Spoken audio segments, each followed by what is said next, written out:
చంద్రబాబు గారు నరేంద్ర మోడీ గారిని వీక్నెస్ని బట్టారు. అది ఇవాళ వేదిక మీద బాగా కనిపించింది. బాబు గారిని బాగా నవ్వించింది. అంటే బాబు అంటే నవ్వడం ఎప్పుడు సీరియస్గా ఉంటాడన్న స్టేజ్ నుంచి విపరీతంగా నవ్వగలిగారు వాళ్ళ బాబు గారు. ఎందుకంటే బాబు గారి వల్లనే ఆ రోజున టెక్నాలజీ నేను చూశాను, అలాగే పెద్ద పెద్ద ప్రాజెక్టులు బాబే చేయగలడు అంటూ నరేంద్ర మోడీ పొగిడినప్పుడు సంతోషంతో ఉబ్బితబ్బిబ్బవడం ఒక ఎత్తు అయితే, వందే మాతర నినాదం లాంటివి నరేంద్ర మోడీని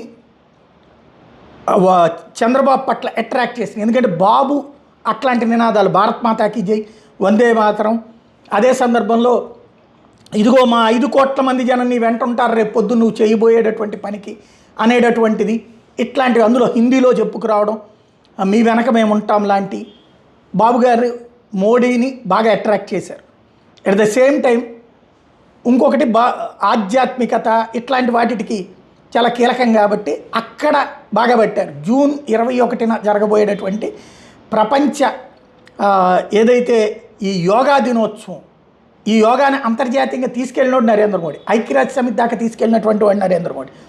ఈ అంశాల్ని గుర్తు చేస్తూ ఇక్కడ కీలకమైనటువంటి అడుగులు పడ్డాయి.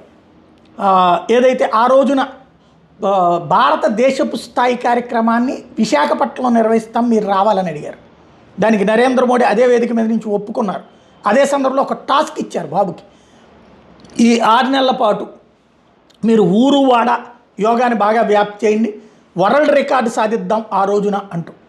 తద్వారా బాబు గారు మళ్ళీ నెక్స్ట్ టూర్కి ప్లాన్ చేయించేశారు. అట్ ద సేమ్ టైం ఒకళ్ళనొకళ్ళు అభినందించుకున్నారు. చాలా చక్కగా సౌహార్ద్ర వాతావరణంలో సాగింది సభ.